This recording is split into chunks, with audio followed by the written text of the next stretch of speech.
I was standing beside the cake, smiling while they all sang "Happy Birthday" like it wasn't forced. 80 years on this earth.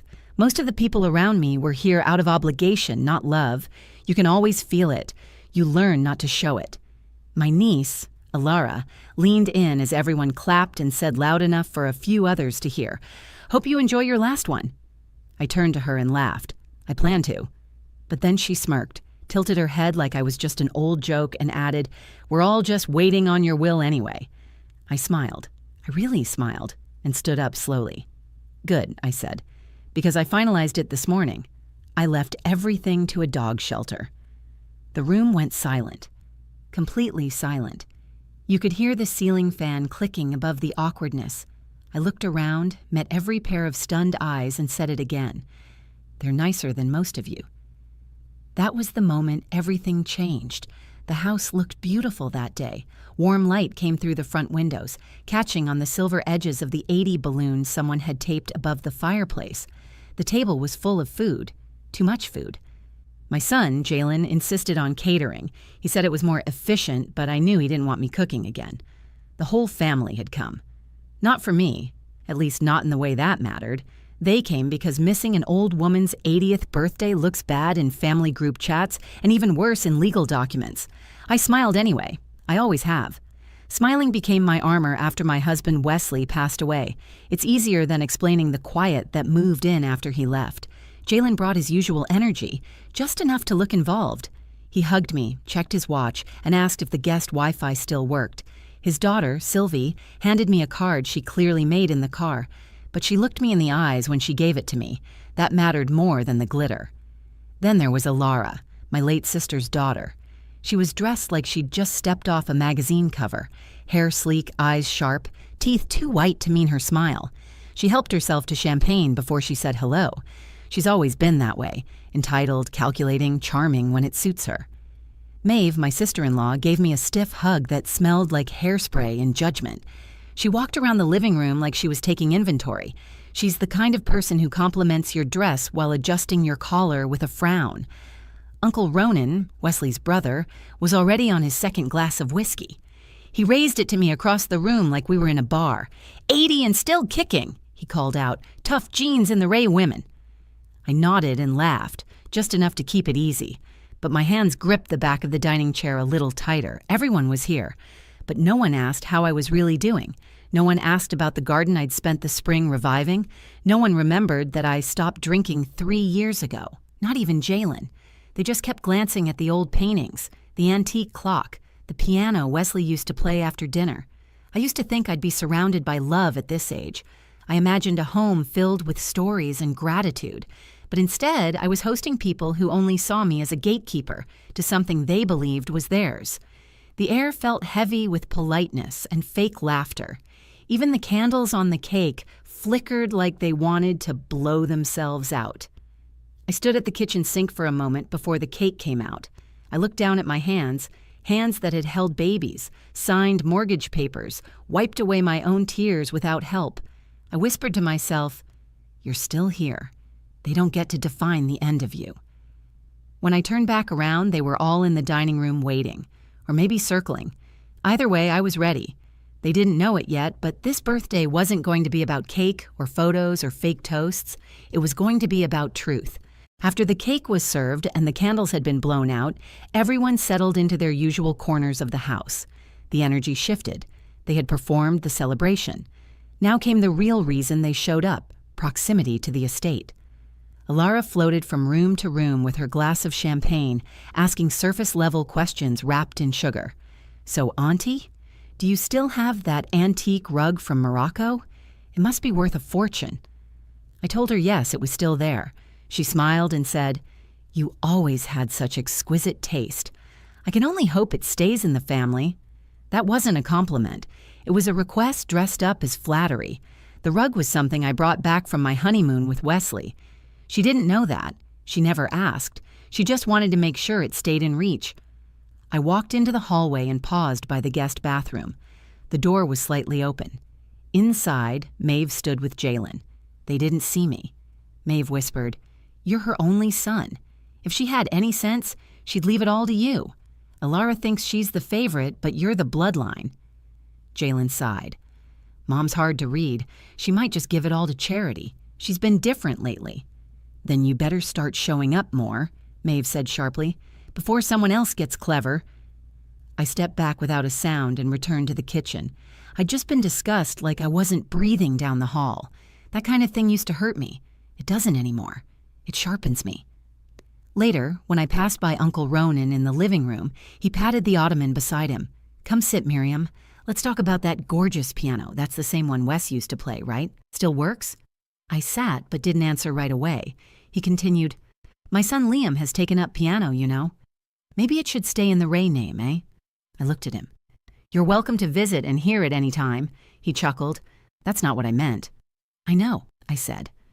Back in the kitchen, Sylvie helped clear the plates without being asked. She didn't say much, but she kept glancing at me like she was watching the way people move when they're trying to pretend. I appreciated that. At least one of them seemed to be paying attention to something deeper than wallpaper and wine. After she left the kitchen, I looked out the window. Tilly, my old beagle mix, was asleep in the sun on the porch. That little dog had stayed beside me through every lonely holiday and every cold morning. When I cried, she climbed into my lap. When I laughed, she wagged her tail like it was the best sound in the world. No one else in that house had ever cared how I felt unless it affected what they might lose. Alara caught me at the dining room table later.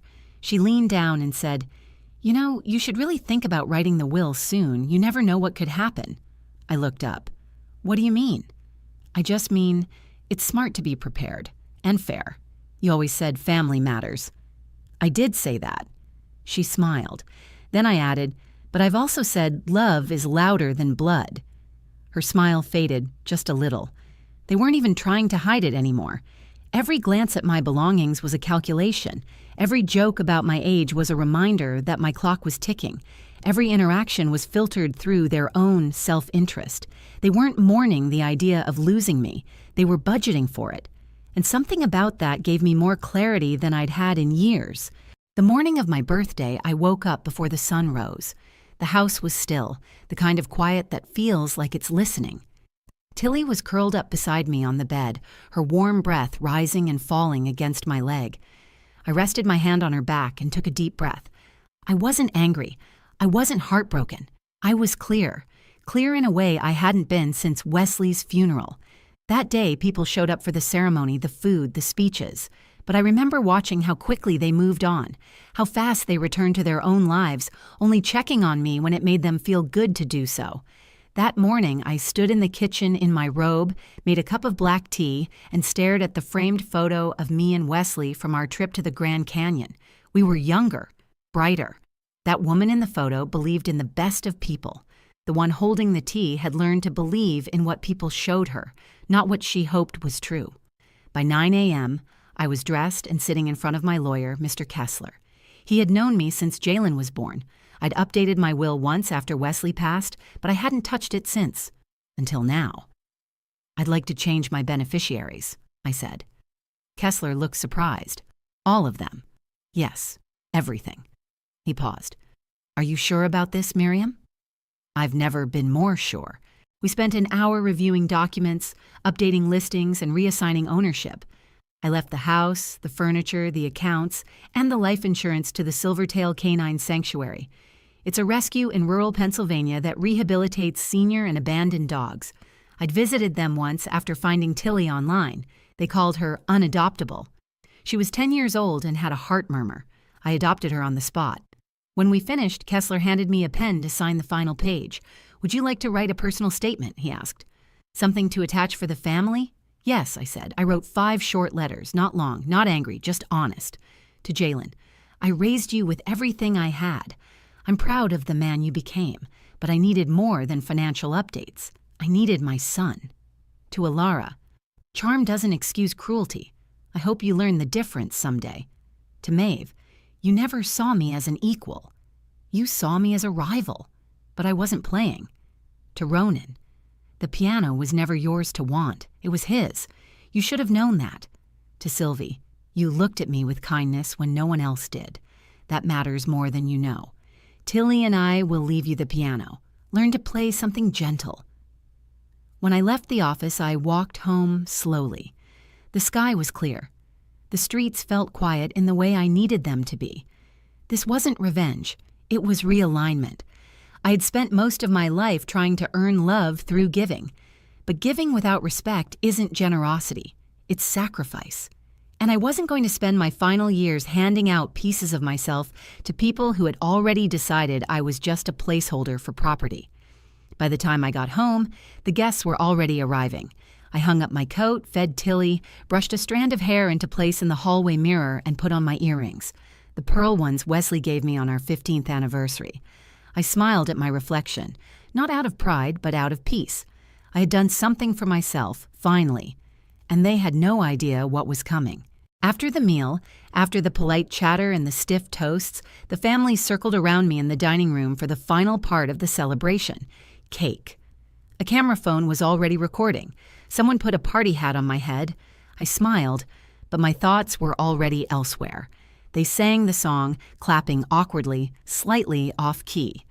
As they finished, I looked across the table at each face, my son, my niece, my sister-in-law, my late husband's brother, and my granddaughter. Each person held some version of expectation. It wasn't about me. Not really. It was about what came after me. When I finished blowing out the candles, Alara leaned in close enough for her perfume to sting my nose. She smiled with too many teeth and said just loudly enough for the others to hear, "Hope you enjoy your last one."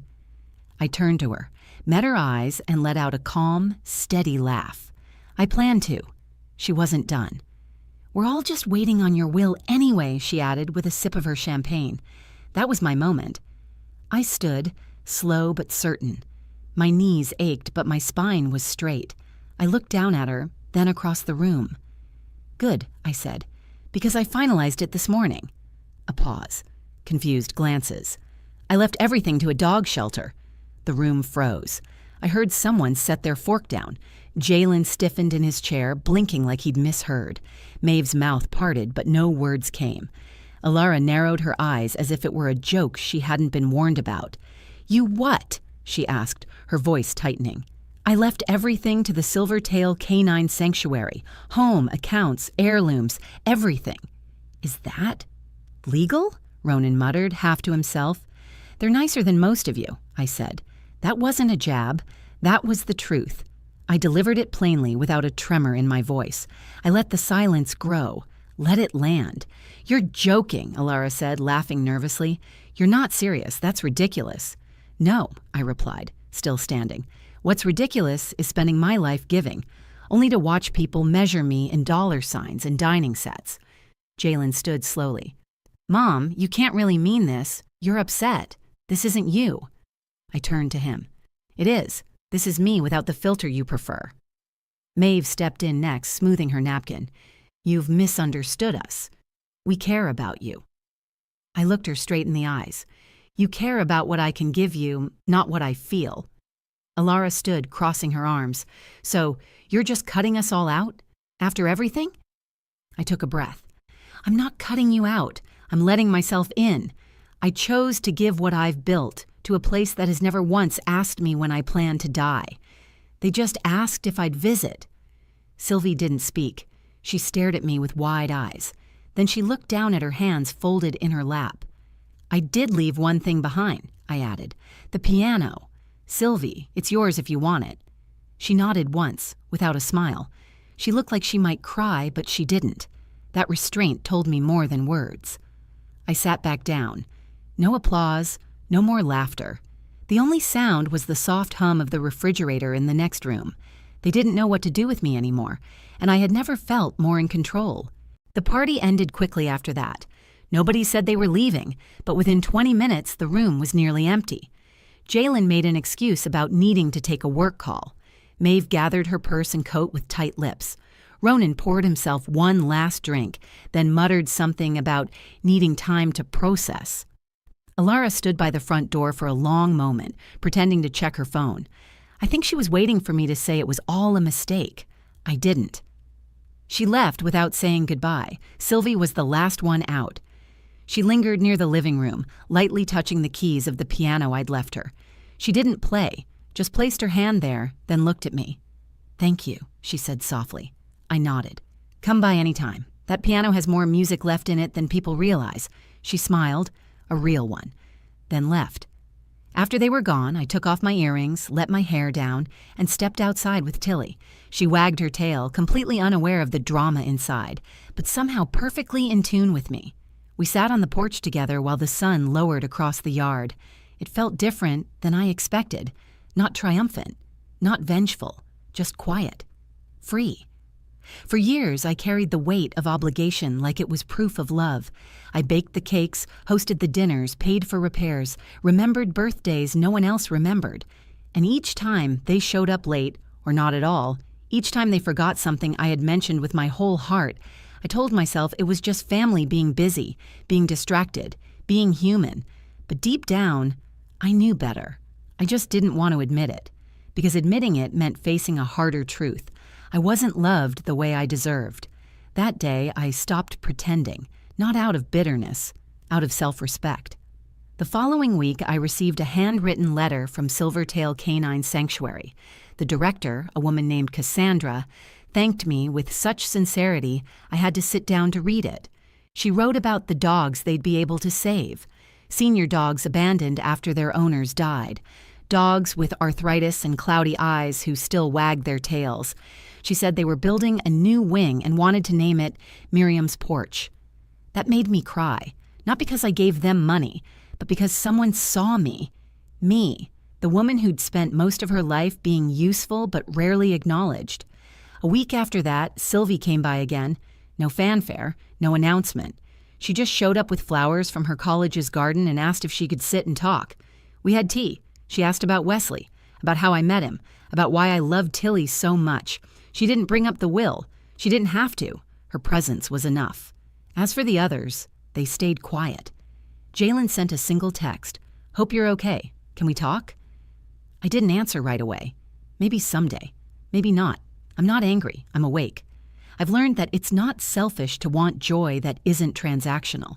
It's not wrong to leave behind more than valuables. You can leave behind a boundary, a statement, a legacy that says, I mattered.